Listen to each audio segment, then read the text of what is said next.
We are in this together. You have gifts that I don't have, and I have gifts that you don't have. That we must see. Now is the time, because it's when we all get together that we will make the changes that we must make. We are the world. Welcome to We, Malcolm and We. I always want to say we the world, but it's Malcolm and We. And you're heard on malcolmpresents.com. And today we have our special guest, Dr. Barton Rubenstein. Right? Stein. I'm gonna do it. We just talked about this. I know, but at my age, the mind goes. Oh, okay. I'll have to think of Einstein. Oh, there you go. Well, I mean, Rubenstein. yeah, Rubenstein. there you go.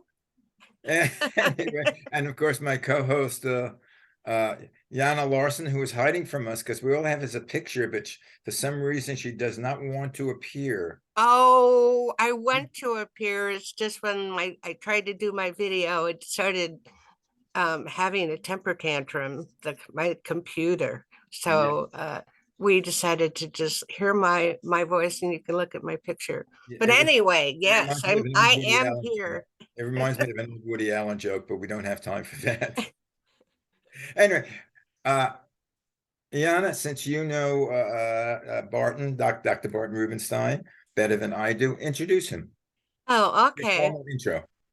All right. Well, yes, we have with us the very amazing Dr. Barton Rubenstein, who is a sculptor, an artist, an environmentalist with a capital E, a saver of the world and our environment. And we're very lucky to have him here today. And it's a little bit of a story how I met him, as I am with We the World also, as a human resources officer and coordinator of the Economic Justice Campaign and coordinator of our volunteers. But one of our volunteers who is in Burundi, DDA, and I can't pronounce his last name, invited me to be on a webinar that he was part of with Dr. Barton, as I call him. And I got to speak, and there were some, so that's how we started our connection and finding out about the Mother Earth Project. But then there was Tamani Faso was also a guest who we had on last week. And then he brought in Dr. Robert Mwesije, who we had on the week before. And we have continued our collaboration with Dr. Barton and his Mother Earth Project, and I'll let him tell all about that. But it's such a joy to have him here with us today and taking time out of his schedule. And Dr. Barton, I hope you talk about your experience at the White House recently. But take it away. Thank you. Do you want to ask a question, or shall I just start talking, and we'll interrupt you all over the place. Find out before we get into your, the Mother Earth Project. You're an artist. Yes. And a sculptor. And a sculptor and a bon vivant. Oui. Well, I have actually spent a lot of time thinking about the things I've done during my life, because I just recently wrote a memoir, which I mentioned. It's called Powered by Grief, which is a story of growing up with a mother that had cancer for 5 years, then passed, which was a very tragic part of my life. But before she did, we had spent a lot of our dinner conversations about the arts and sciences, which, as a result of all of our conversations and visiting museums, she was a curator at the Smithsonian. I developed a passion for both. So I always grew up taking art classes, loved it as a hobby, but I was really good at math and sciences. So went on to become a scientist, and did a lot of research and published a fair amount. But basically, my life as an artist, I realized while as a scientist that I missed making stuff with my hands. So I decided to transitioned back to art and took a year hiatus from science and then never looked back. And I now have been working as a public artist for the last 30 years nearly. And I create modern, non-representational type work of stainless steel and bronze. And I do a lot of water sculpture with water flowing through the sculpture, as well as wind kinetic sculpture that moves in the wind, which is sort of my niche. Yeah, well, what do you say? Sculptor, public sculptor, public artist. What does that mean, public artist? It's not for sale. It appears. No, these are all. They're like huge installations. That's what I would call them, in public places. Correct. So they are commissions. A bunch of them were awarded via like a national competition that I won, but they are located in, in front of libraries, in front of banks, in front of in universities, commercial buildings. I do a lot with residences, which are not public art. So I have, probably over 100 commissions around the world, including our Mother Earth sculptures, which I'll talk about a little bit later, which is part of the Mother Earth project. And I also do I create this Oscar award, which is about this tall. Actually, it's the piece right above my finger, I see that. Yeah. So that is given out every 2 years to great Americans at the Smithsonian National Portrait Gallery. And it's sort of a way of recognizing great historical figures, like Venus and Serena Williams were recently awarded this award. And they were very moved to be a part of this new this award gala. But anyway, I digress a little bit, but basically my career has been quite amazing in being able to work with my hands. I do fabricate all my work in my studio, which is a part of where I am right now as we speak. And I basically the transition point, I always thought of my art as a way to enriching communities, just by the beauty of it. But then I realized that I could use art as a way to empower communities. And that's when the Mother Earth project was born. So I'm speaking in a very quick summary, but I mean, if you have some questions, I'd be happy to. Okay. Yeah, how to fit this all in. Well, when did you start the Mother Earth project then? So 2015 was the Paris Climate Agreement, when Obama signed with 195 countries the commitment to become carbon neutral by 2050, 50% by 2030. The one that Trump pulled us out of? Well, he tried to, but actually there was a 4-year delay on the ability to do that. So officially he couldn't. But he certainly stalled a lot of the movement towards that. So I started that then, and I will jump to the end in some ways, not the end, but sort of, I was invited this past year to the White House for the celebration of the Inflation Reduction Act, which a part of it has the largest climate bill in the history of the world. And President Biden said during his speech that the reason why the climate bill is here today is because of all the young climate activists around the world, which for me was sort of the ultimate moment of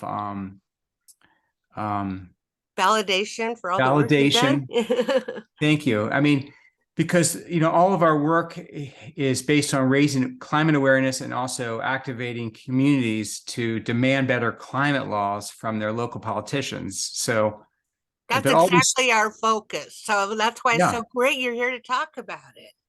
Well, sure. Well, thank you. So anyway, that was sort of a moment of validation, because it's not easy to find validation. As a scientist, you do experiments, then you write a paper because you find evidence that your theory is correct. there's more concreteness to it, even though it's not completely concrete. But in the world of climate activism and raising awareness, it's you go to a climate strike, and one moment you're feeling jubilant, and the next moment you're feeling a sense of futility. Yeah, and depression. I want to take you back. I want to take you back one step. You say you're a scientist. What branch of science? What did you major in? What did you to do most of your work in with? Yeah, so I grew up strong in math and physics undergraduate from Haverford College, and then I decided to study artificial intelligence, which sort of took me into, not that exactly, but into the understanding how the visual brain works. So it's visual neuroscience. And during that time, this is in the late 80s and 90s, there was a whole movement to invite scientists from seemingly different fields of science into one building to study brain research. This is actually at the Weizmann Institute of Science, which is in Israel. So I was surrounded by physiologists, physicists, computer scientists, social biologists, mathematicians. It was a really very fertile ground for cross-pollination and different ways to look at science and bring it all in together. Yeah, exactly, I thought that was fascinating. Exactly. And it was, I like to say it was a very intoxicating time in my life. Well, it's also hopeful. That's what I found out about when I looked at social biology. There's gloom and doom, but then there's the other way of looking at it that, there's a lot to be worried about and frustrated about, but there's also a way to use what we have to create good and bring it around.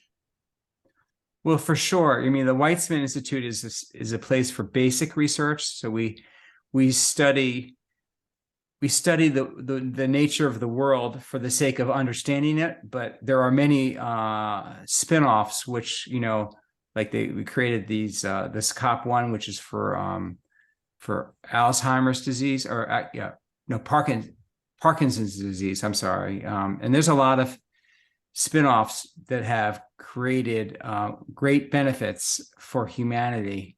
Like what comes out of the space investigation is what they discover that can be used in other ways. Yeah, absolutely. Okay, and now you said when we talked earlier off camera, you said you had an epiphany when you met Al Gore. Yeah, so we were. It turns out Al Gore went. He's a parent also at the school that our kids and I went to in DC, and we bought an auction item to have lunch with them. This is way back when, and then I think it was 2006 is my guess, and during that lunch, he made a presentation about his upcoming movie called An Inconvenient Truth, which showed everyone for the first time how all of these cities are going to be flooding. It was a watershed moment for using Hollywood to communicate the climate emergency. But, at the moment, I was so very excited to have heard this and wanted so much to help because, growing up, I had been so focused on recycling and using solar panels on our house and other things. So I ran up to him afterwards. I said, listen, I really want to get involved, to help out. What can I do? And he said, in 2 words, get involved. Yeah. Which as simple as that. Which was very exciting and disheartening at the same time. I was hoping for marching instructions. But some money to help you do it. Well, I wasn't looking for money, but I was just more looking for, instruction. A directive, yeah. Directive. But so it turned out that it took me about 9 years before the Mother Earth Project was launched. So it took many years of thinking that over. It was percolating. Okay, now, what exactly is Mother Earth? If you had to explain it in 4,000 words. What is it? 4,000 words. Well, Well, I want to give you latitude. that's it wonderful. involves art. Yes, it does. So, this award behind me was originally, I made the Mother Earth sculpture, and it was going to go in front of the Smithsonian. And at the 11th hour, the director said, I would rather you make the small one for our Oscar award ceremony, which I might have mentioned earlier. And then that gave me the rights to use the large one elsewhere. And then my young 12-year-old said to me, why don't you take that sculpture and place it all over the world? Which was sort of a big statement, because at that point my art career was domestic only. Sounds like something a 12-year-old would say. Exactly. Come on, Dad, not a problem. Exactly. So that became a large conversation in our family. Like, what did we want to do with the sculpture? And my young son was focused on the homeless, and had homeless friends that he would buy food for. And of course, as I mentioned, we were always focused on the environment. In the end, we decided to make an environmentally focused organization, and we were going to use art as a way to raise awareness, like as the global vehicle, the global language. And then we started to meet people in the environment activism world, and one thing led to another, and the big project became the Parachutes for the Planet. Yeah. Which is, I like to say, was inspired by the HIV/AIDS quilts. Oh, which yeah. were, Sure. which was a watershed moment, one of the most successful social awareness campaigns in our country. Yep. For starting the flow of federal funding towards the creation of drugs to help out this deadly disease. And I actually contacted a bunch of folks from that organization, and basically we create these 12-foot diameter parachutes, which are play parachutes. And we recommend and encourage communities around the world to bring their communities together around the parachute, think about and discuss their concerns, and then decorate it with, pictures of stuff, pictures of environmental devastation, text about their concerns and anxieties, or new sustainable actions they plan to do.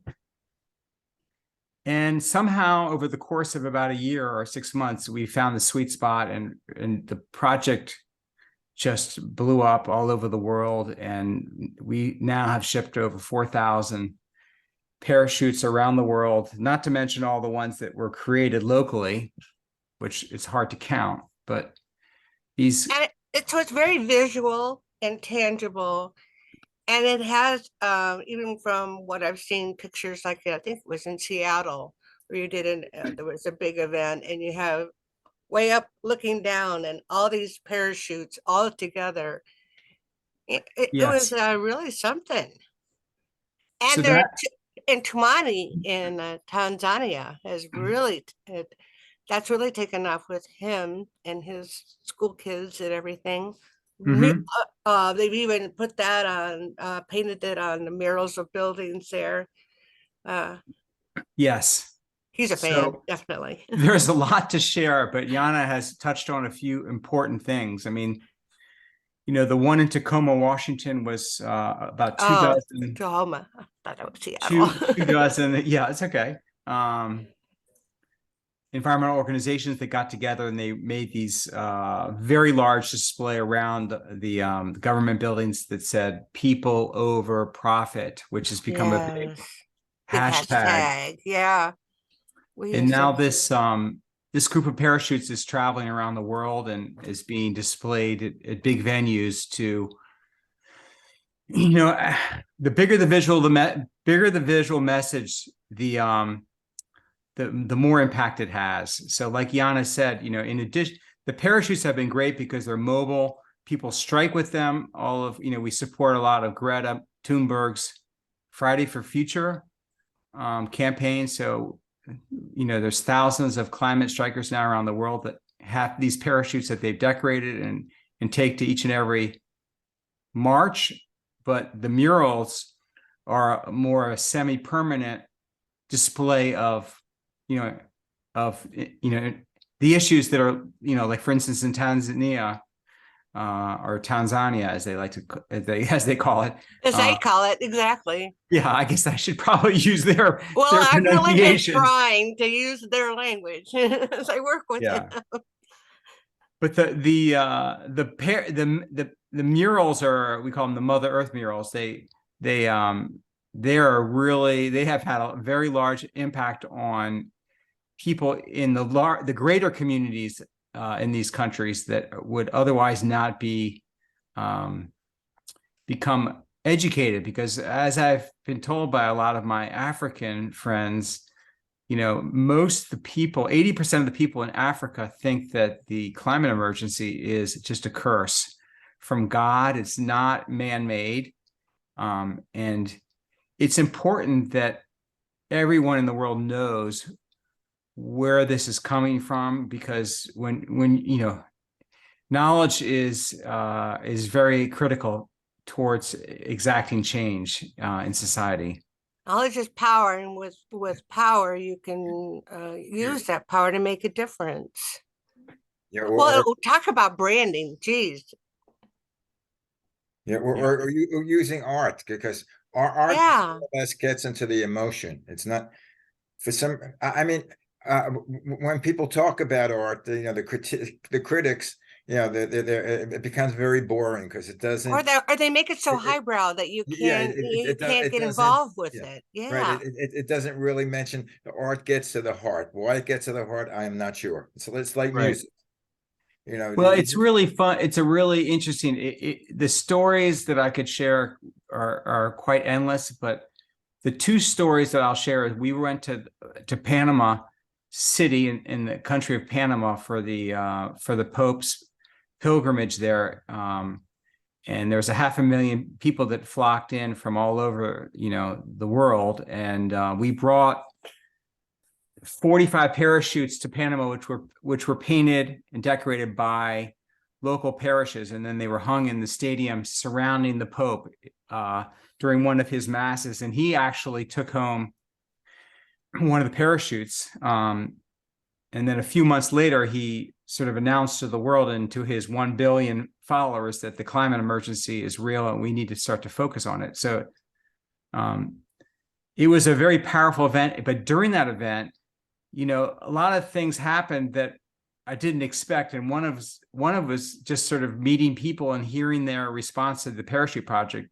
And also, a father and a daughter were reconnected over this project that they had been estranged for a few years. So, art does things to people in ways that you cannot predict. A Mexican community at the event, they started taking their hands and dipping them into paint and then laying them on the parachute. So they were asking people who were coming by their site to commit to the climate. So by putting your hand paint on the parachute, you're sort of making a physical vow or a physical pledge to be a part of the movement. And it's really odd, but something like that, which I did myself, even as this co-founder, I felt like it was a transformative moment for myself just to do that, a physical action. Leaving your mark. Yeah, like a hieroglyphic in a cave wall from zillion years ago.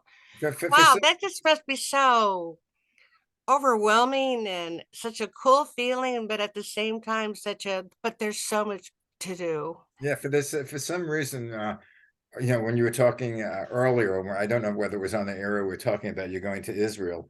I was thinking about the people that I've spoken to that have been to Israel and been to the Wailing Wall and have put their hands on there and prayed on there, and they had like an epiphany. I mean, they've all of a sudden got this religious spirit that they've never had before. I don't see how you could not. And as a Gosh. and as a matter of fact, this is if you go to a show that I have called it's Sid and Malcolm. I put my name on everything, and Sid Mandelbaum. You might be interested in meeting him. He's a he is a scientist or was a scientist, and he got into feeding the poor in this country. Mm-hmm. And he got all the baseball, the sports teams, the arenas, and the rock and roll people to donate their extra food. That's great. They have at concerts, and they have a group that pick up the food. And now they've also gotten involved with department stores like Costco or Trader Joe's, and they've donated billions of dollars worth of food Mm-hmm. to Well, it's a shelter. good point that you bring up, Malcolm, because it's originally our idea was about the environment, but we, with all my colleagues around the world, particularly this lady Sandra, who's based in Bonn, Germany, which is right where the UN FCCC, that's the organization arm that created the Paris Climate Agreement. She said that we need to start focusing on not just climate action, but the 17 Sustainable Development Goals that the UN has defined, which is basically, it's like a systematic approach to this whole climate emergency, which includes poverty, equity issues, homelessness, food scarcity issues, and all sorts of things, education for all, women's rights.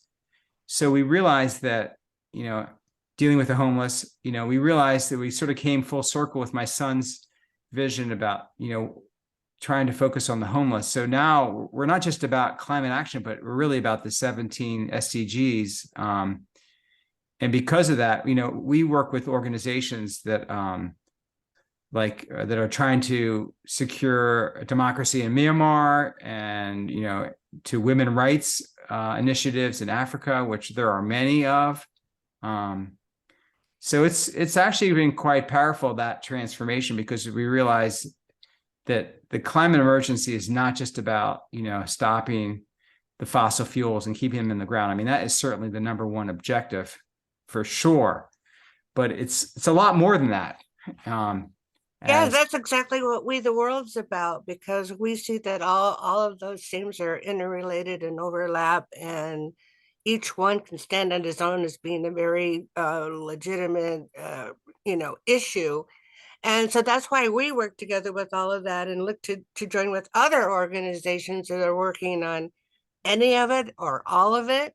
So Rick's been trying to develop the We Power America because he sees, and others with him see, that the reason there is such a problem in the other countries where migration is a problem, because of climate migration, Mexico and places like that. And then in Africa is caused by us, caused by the developed countries that have created this whole environmental issue. And then there's the Poor People's Campaign with William Barber. And I don't know if you're very familiar with that, but it's the whole idea of giving voice to the people in marginalized communities and how they're affected by environment, healthcare, all of that. I mean, the whole thing is not necessarily the ultimate thing is the environment, for the simple reason that if Earth becomes inhabitable, that's it. Yeah. It doesn't matter what anything else happens. But basically, it's like people who are mean to people. It's amazing when you hear certain things that people do to other people, and you're going from need to we. Going. But anyway, we are running out of time. How do you fund your organization? Let's get to the important things. Show me the money. Well, we have a very small organization in a financial way, because all we do financially is we ship parachutes around the world, and we also provide funding for the murals. That's it. So we have a couple foundations located in the DC area that are committed to our organization. And so fortunately, I don't have to spend much time fundraising, but I don't pay myself for this project. I have, funds for my own career as a public artist. So it's a shoestring operation. My family has always encouraged me to hire people to help expand it, and perhaps I should, but, I have so many Mother Earth Project ambassadors all over the world that basically, we have a website that is sort of provides the directions to how to run events in your locality. So we don't even actually organize the events. We just tell them how to do it. And what is that website? It's the motherearthproject.org, motherearthproject.org. But if you like Google like mep.org, one would find that probably too. MEP.org, that's a good Yeah. question. Ah, No, that's someone probably else's not, but website. that's how one refers to it too. MEP, yeah, but it's yeah. Well, it's easy to find. I know that. Dr. Barton, in conclusion, what I'd like to do is see if Malcolm Presents can become a communication arm for you. And we'll talk next week about maybe developing a show called the Mother Earth Project, and have it weekly on, whether with you or a representative. Mm-hmm. And we can go around the world. It's amazing what Zoomcasting does. Yeah, I think that's a great idea, Malcolm. I would be honored. This is something that I have not made time for to do. I do run a lot of social media platforms, but this podcast and video cast platform is another means of reaching more people, raising awareness, because it's, we've had a lot of success, but our job is not done by any means. Well, it's I just think this is it's all very serendipitous anyway. How I met you, and then how I met Malcolm, and it's a little like art, it puts an emotional impact on something that's very serious that people may not get the feeling for, but they have the intellectual knowledge for, but it hasn't gotten to their heart yet. Well, it will. We're gonna make it happen.